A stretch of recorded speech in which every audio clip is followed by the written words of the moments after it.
Início do Santo Evangelho segundo São João. No princípio era o Verbo, e o Verbo estava em Deus, e o Verbo era Deus. Ele estava no princípio em Deus, e tudo foi feito por ele, e nada de quanto se fez foi feito sem ele. Nele estava a vida era a luz dos homens, esta luz brilhou nas trevas, e as trevas não a sufocaram. Surgiu o homem enviado por Deus, chamado João, o qual veio como testemunho, para dar testemunho da luz, a fim de que todos acreditassem por intermédio dele. Ele não era luz, mas devia dar testemunho da luz. Ele, o Verbo, era a luz verdadeira, que a todo homem ilumina vindo ao mundo. Estava no mundo e o mundo foi feito por ele, mas o mundo não o reconheceu. Veio para o que era seu, e os seus não o acolheram. A todos, porém, quantos o receberam, deu ele o poder de se tornarem filhos de Deus. Isto é, aqueles que creem no seu nome, que não nasceram não do sangue, nem do desejo da carne, nem da vontade do homem, mas nasceram de Deus. E o Verbo se fez carne e habitou entre nós. E vimos a sua glória como de Filho único do Pai, cheios de graça e de verdade.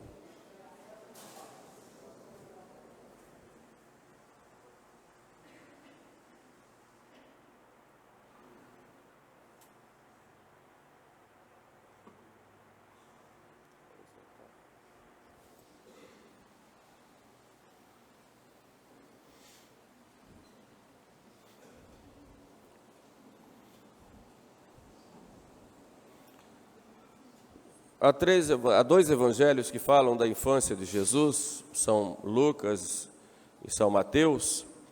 São Marcos começa logo o evangelho com a pregação de João. E São João Evangelista, como acabamos de ouvir, ele preferiu começar o evangelho já antes da infância, quer dizer, antes mesmo do nascimento de Jesus, ou antes da concepção virginal de Jesus em Maria. E ele dá uma explicação do motivo, porque o evangelho dele foi escrito exatamente para provar que Jesus é o Messias, é o Filho de Deus prometido, porque já estavam começando as primeiras heresias, e João então vai responder a essas heresias, mostrando exatamente a divindade de nosso Senhor. E a igreja nos coloca esse evangelho na missa do dia para nos mostrar exatamente quem é Jesus. Quem é esta criança que nós contemplamos no presépio. Vemos a sua pequenez, a sua fragilidade, a sua total dependência de Maria e de José, as dificuldades que aconteceram no seu nascimento e no período pós-nascimento. Tudo isso poderia nos levar a uma contradição, e São João, então, nos mostra exatamente quem é essa criança, quem é Jesus Cristo. Na verdade, ele é o Filho de Deus. Quando nós vamos estudar sobre Jesus Cristo, o tratado que estuda sobre Jesus Cristo se chama Cristologia, e um outro que se desenvolve um pouco, Soteriologia. A Cristologia estuda Jesus, e a soteriologia estuda Jesus como Salvador, né? A salvação, né? Soter. Existem dois métodos em que, nesse estudo, um método que nós chamamos de descendente, ou seja, o método que vem da revelação de Deus, Deus que se revela para nós, que vem a nós, e nós ouvimos e acolhemos esta revelação, que vem através da Sagrada Escritura, da tradição, nos é mostrada pelo magistério da Igreja, é algo que vem de cima para baixo, e nós cremos e procuramos viver nessa fé. Esse é um método que se chama de descendente. Ultimamente, sobretudo no final do século XIX e mais século XX, os estudos de Jesus procuram olhar mais o Jesus histórico, ou seja, a pessoa humana de Jesus, e a partir daí ir descobrindo quem ele é. E esse método, chamado de ascendente, é um método até muito perigoso, porque começa a olhar Jesus mais como um homem e, evidentemente, vai olhar Jesus e vai muitas vezes ver Jesus como um grande filósofo, Jesus na sua inteligência, Jesus nas suas atitudes e tudo. Jesus, muitas vezes vão dizer que Jesus é um espírito evoluído, vão dizer que Jesus é um revolucionário, que Jesus veio aqui fazer um reino aqui na terra do ponto de vista material. Então esse é o grande perigo de nós olharmos Jesus apenas no lado humano, sem o olhar da fé. Mas o olhar da fé é o olhar de quem acata o Deus que vem a nós, o Deus que se revela a nós. Então é nesse sentido que São Paulo vai dizer na epístola, é o que nós ouvimos na epístola aos Hebreus, Deus tendo falado muitas vezes e de muitos modos a nossos pais pelos profetas, ultimamente nos nossos dias falou-nos por meio de seu Filho, a quem constituiu herdeiro de todas as coisas. Isto é, a iniciativa de se revelar, de se mostrar a nós, é uma iniciativa de Deus, com um objetivo muito claro, que nós meditamos na missa de ontem, é o objetivo de reconquistar o homem para estabelecer com o homem comunhão, estabelecer a amizade. Então Deus nos procura, nos chama e se revela, vai tirando o véu, o termo revelar é tirar o véu, e ele vai se mostrando quem ele é, não só no seu poder, não só na sua justiça, mas sobretudo no seu amor, na sua misericórdia para conosco, vai se mostrando, eu quero estabelecer contigo uma aliança, ao ponto dele vir, de modo que o nosso Deus não é um Deus distante, mas que ele veio para o que era seus, como acabamos de ouvir, e o verbo se fez carne e habitou entre nós.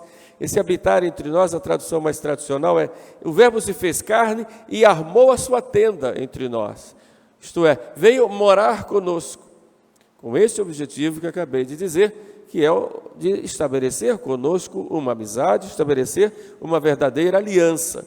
Essa aliança que vai ser selada exatamente com o derramamento de seu sangue na cruz, e que vai ser aplicada a cada um, em primeiro lugar, no batismo, e depois nos outros sacramentos que nós vamos recebendo no dia a dia.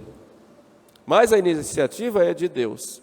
Então, quando olhamos Jesus Cristo, nós temos que olhar Jesus com o lado humano, é claro, porque ele é homem, mas olhamos Jesus como a luz da fé. Quer dizer, aquele que veio, o Filho, que é a segunda pessoa da Santíssima Trindade, que é o Verbo, acabamos de ouvir, no princípio era o Verbo, a palavra, o Verbo estava em Deus, o Verbo era Deus. Então sabemos que o Filho, ou o Verbo, ele tem um Pai, que o gera desde toda a eternidade, tem o Espírito Santo, que é o amor do Pai e do Filho, 3 pessoas em um só Deus, mas é essa segunda pessoa da Santíssima Trindade que, como dizia Santo Afonso, desceu das alturas do trono do Eterno Pai e veio para uma gruta fria para estar bem próximo de nós. Então, o primeiro aspecto que nós temos que ver aí é que esta criança é Deus. Deus com o Pai e o Espírito Santo, que criou todas as coisas, que governa tudo, que é o Senhor de tudo. Um Deus que criou raios, chuvas, montanhas, estrelas, planetas, que criou o átomo, e criou das coisas grandes às mínimas coisas. Esse é o Deus Todo-Poderoso, que é onipotente, onipresente, onisciente, sabe de todas as coisas, que é providência, mas que agora se mostra também que é amor.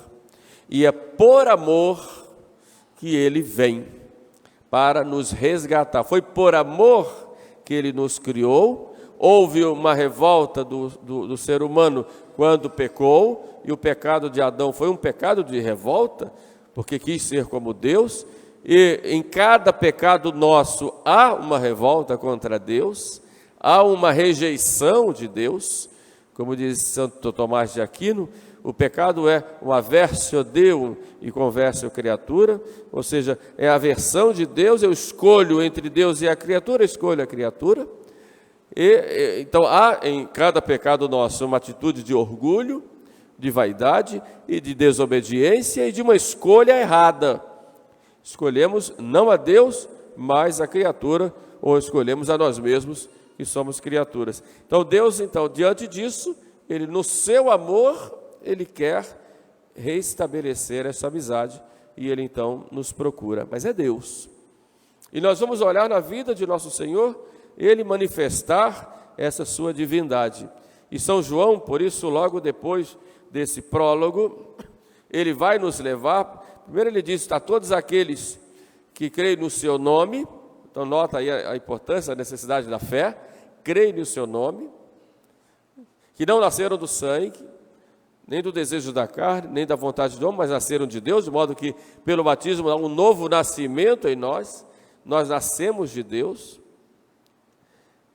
E depois, então, São João, já no capítulo 2, vai mostrar Jesus curando, fazendo um milagre nas bodas de Caná, um milagre transformando a água em vinho, que é o sinal dessa nova aliança. E São João já explica, este milagre Jesus fez, mesmo antes de chegar a sua hora, ele fez exatamente para que os discípulos crescem, e os discípulos creram nele. Assim, Jesus manifestou a sua glória, e os seus discípulos creram nele. E ele vai então depois, em todo o Evangelho, manifestando a sua glória, porque manifesta que é Deus. Vai lá e cura um paralítico, cura um cego de nascença, vai e multiplica os pães, vai e anda sobre as águas, vai e manda as tempestades se calar, parar, os ventos sossegarem. E São João vai mostrando como Jesus é Deus, até chegar o momento, Jesus vai expulso os vendilhões do templo, e vai fazendo nos seus discursos, eu sou o pão da vida, eu sou a luz do mundo, quem me segue não anda em trevas. Depois vai prometer mandar o Espírito Santo, o Espírito que eu vos enviarei do Pai. Depois vai dizer, eu e o Pai somos um. Depois vai dizer a Filipe, quem me vê, vê o Pai. Na discussão com os judeus vai dizer, antes que Abraão existisse, eu sou. Tudo isso vai mostrando que este menino é Deus. Ele é a segunda pessoa da Santíssima Trindade, é eterno, é Senhor de todas as coisas. Até chegar o momento de diante das autoridades judaicas, ele professar que é o Filho de Deus. E toda a trama que foi feita para a morte de Jesus foi exatamente porque ele dizia que era o Filho de Deus. E São João explica muito bem isso. Eles queriam matar Jesus porque Jesus chamava Deus de Pai. E chamava de um modo diferente, porque todo mundo sabia que Deus é Pai. Mas chamava de um modo diferente, esse Deus é Pai quanto à natureza. Tem a mesma natureza dele. Por isso, lá na discussão com o sumo sacerdote, ele diz, eu te conjuro pelo Deus vivo, fala para Jesus, que me respondas se és o Filho de Deus, o eleito. E Jesus disse, tu dizes. E digo mais, vereis o céu se abrir e o Filho do homem vir, sentado sobre as nuvens do céu, acompanhado dos seus anjos. Aí o homem entende, então, que Jesus, o que Jesus dizia que era, e realmente é. Aí ele então rasga as vestes e diz, não precisamos mais de testemunha, tem que matar. E ali mesmo eles decidem a morte de Jesus. E Jesus morre, ressuscita, prova de modo insofismável que ele é o Filho de Deus. E o evangelista São Marcos vai dizer, e foi na ascensão, e foi elevado, subiu, onde está assentado à direita do Pai, Todo-Poderoso. Jesus também fala que ele vem julgar, que vem separar as ovelhas dos cabritos.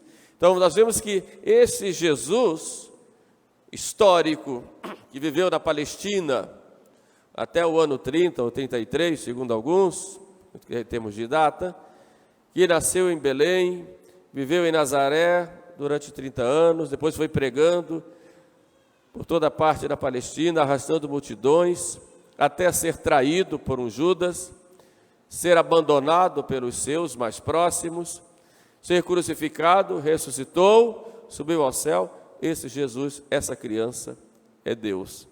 De modo que quando nós chegamos no presépio, nós adoramos Jesus. Nós nos prostramos. Foi muito significativa a chegada daqueles 3 magos, que estavam lá representando a todos nós, porque eles não eram judeus, e oferecendo os seus presentes, ouro, incenso e mirra.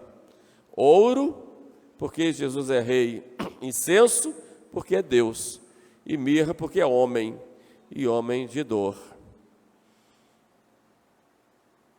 E nós cremos. Jesus não é um homem como outro qualquer. Temos que ter muito cuidado, sobretudo na literatura moderna, quando fala de Jesus. Fala-se, por exemplo, umas análises da inteligência, da vontade, das atitudes de Cristo. Tudo isso é muito bom, pode-se estudar, porém, tem que ter o cuidado para nós não ficarmos só no lado humano, porque isso é uma visão apenas horizontal de Jesus. O cristão tem uma visão vertical de Jesus. Ele olha para o alto e vê que Deus mandou o seu Filho. Então não podemos perder essa dimensão, se não ficamos olhando Jesus apenas como um líder, ou apenas um mestre como outros, que nos atrai pelas suas palavras, pelas suas atitudes. Por outro lado, São João diz, o Verbo se fez carne. Então ele é Deus, mas é homem. E como homem, é o homem ideal. É o homem modelo. É o novo Adão. São Paulo fala isso na Epístola aos Romanos: por um homem entrou o pecado no mundo, por um homem entrou a salvação. E a salvação veio porque Jesus é homem. Homem Deus, mas é homem. Não foi Deus quem pecou, não foram os anjos que pecaram, pelo menos os que pecaram já estão no inferno, mas para salvar a humanidade tinha sido um homem, Adão. Então, para salvar o homem, tinha que ser um homem que tinha que pagar, mas com um merecimento divino.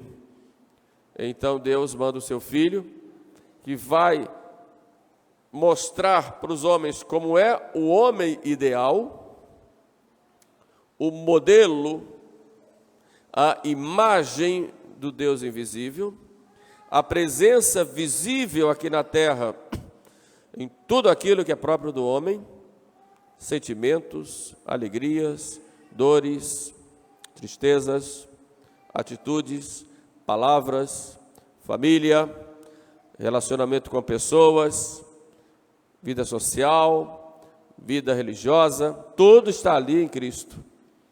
O homem ideal. Então, sabendo que Ele é Deus, nós nos prostramos diante dEle.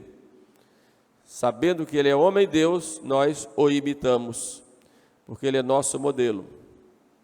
Então esse é um ponto importantíssimo que nós temos que meditar quando chegamos diante do presépio, neste dia do Santo Natal. Olhamos Jesus e imitamos sua bondade, sua paciência, sua caridade, sua humildade, seu sacrifício, ouvimos suas palavras, partilhamos e participamos dos seus sentimentos, do seu cuidado, da sua acolhida com as pessoas, das suas preocupações. Tenho pena dessa multidão, por exemplo, da sua tristeza, minha alma tem uma tristeza mortal, das suas alegrias. Então olhamos Jesus com essas duas naturezas, divina e humana. Isso o Natal nos ensina. Desde Belém até o Monte das Oliveiras, onde houve a ascensão. E o terceiro ponto, nessa nossa reflexão, é que em tudo isso há a presença, não podemos esconder que há o mistério do mal, que já se apresenta em diversas circunstâncias, a começar no nascimento de Jesus, quando não havia lugar para ele, e já vai além, quando Herodes manda matar. Então já vemos aí na vida de Cristo esse mistério do mal que vai acompanhando até a sua morte na cruz, quando o mal é vencido. A vitória sobre o mal vem aí. Só que o mal continua no mundo, se espalhando como mistério, e Deus permite para nos provar e para que essa vitória obtida na cruz, ela continue acontecendo. Por isso a gente tem que enfrentar na vida o mal, que na realidade provém do demônio, do mundo, da carne, mas aqui queria falar especificamente da ação do demônio nas almas e da ação do demônio na nossa vida e na vida da igreja. É uma coisa que a gente tem que estar sempre atento, porque o demônio age. O demônio é que semeia a discórdia, que semeia divisões, que semeia vaidades. A gente enfrenta isso dentro da família. Quantas vezes o demônio vai lá para destruir e coloca desconfianças, medos, interesses que não fora da própria hierarquia dos interesses, contra valores. O demônio que depois, por causa da família, vai agir também na sociedade, colocando o homem cada vez mais afastado de Deus, querendo uma espécie de gozo eterno aqui na terra, para que o homem se esqueça de Deus ou viva como se Deus não existisse, ou viva pensando que cada momento seu já é a sua eternidade. O demônio age assim e vai enganando as almas, porque o que o demônio quer é se vingar de Deus e levar as almas para o inferno. Mas o demônio também tem a sua ação dentro da igreja. A começar, já no colégio apostólico, nós tivemos um Judas. O demônio agiu. O próprio Jesus disse, falando a Pedro: Satanás quis te joeirar, como se faz com o trigo, mas eu roguei por ti, de modo que ele fez uma oração ao Pai, para que a tua fé não desfaleça. E tu, uma vez convertido, confirma os teus irmãos na fé. E esta oração de Cristo foi ouvida e é atendida pelo Pai até o fim do mundo. Isso já é promessa e é inclusive um dogma no Concílio Vaticano I. Mas o demônio age também nas comunidades e se aproveita das falhas nossas, todas. Das falhas dos sacerdotes, do seu ponto de vista da fragilidade humana, das falhas dos nossos hierarcas, da falha dos nossos fiéis. E ele penetra nos nossos grupos para, através das nossas vaidades, através do nosso espírito frágil e defeituoso, por causa do pecado original, ele ir minando e espalhando intrigas, divisões, disputas pelo poder, disputas para que cada um queira ser melhor que o outro e se divida.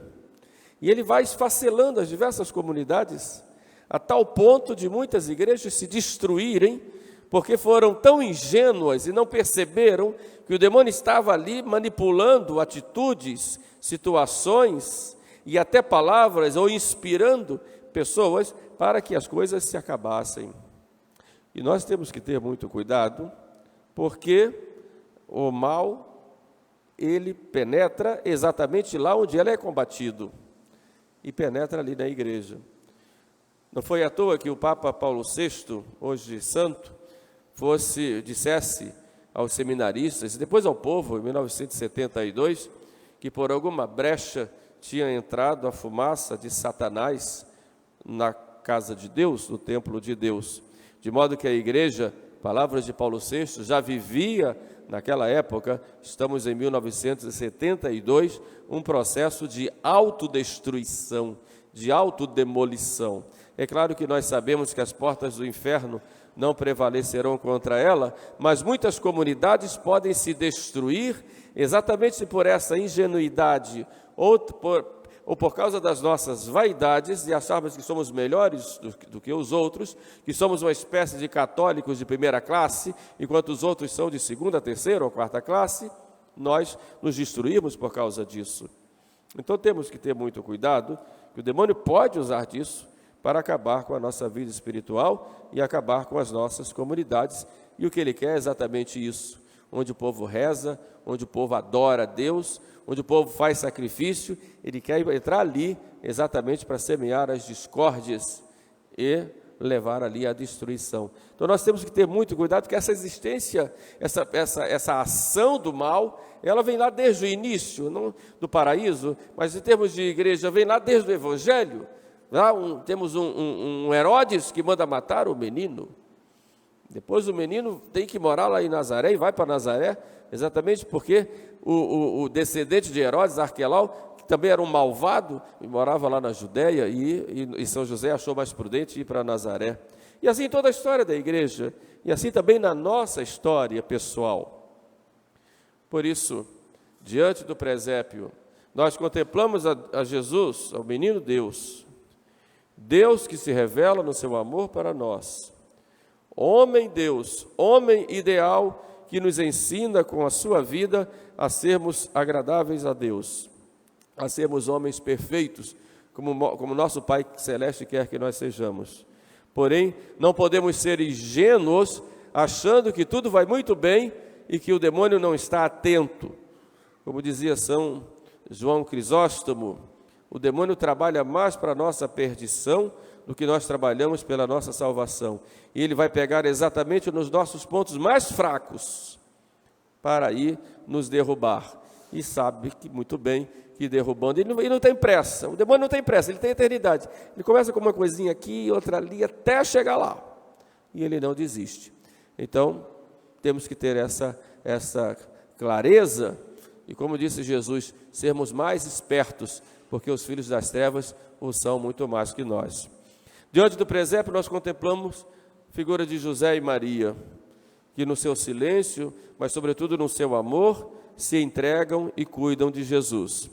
Assim, então, peçamos a Nossa Senhora e a São José que nos intercedam por nós e que sejam presença na nossa vida, para que assim adoremos a Jesus e vivamos segundo os seus preceitos. E um dia possamos vivenciar esta amizade plena e comunhão plena com Ele lá no céu. Louvado seja nosso Senhor Jesus Cristo.